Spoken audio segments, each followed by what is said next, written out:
La fameuse taxe Tobin, on en parle depuis des décennies. L'Union européenne a même fait des propositions, mais en ce début d'année électorale, Paris ne veut plus attendre. Le prix Nobel d'économie l'avait suggéré en 1972 pour freiner la spéculation. La crise l'a remise au goût du jour.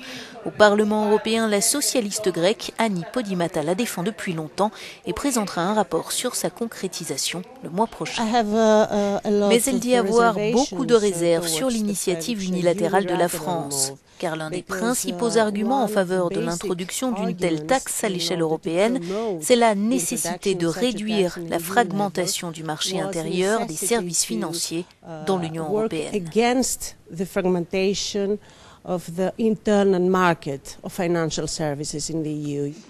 En réalité, une dizaine de pays européens ont déjà mis en place une forme de taxe sur les transactions financières, y compris le Royaume-Uni qui impose une sorte de timbre fiscal sur les actions. Mais pour cet eurodéputé britannique, pas question d'aller plus loin.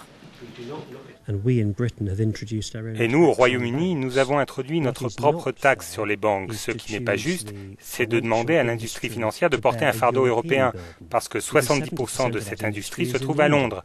Et c'est peut-être bien pour cette raison que M. Sarkozy tient tellement à l'imposer. Puis-je lui suggérer d'imposer plutôt une taxe sur le fromage ?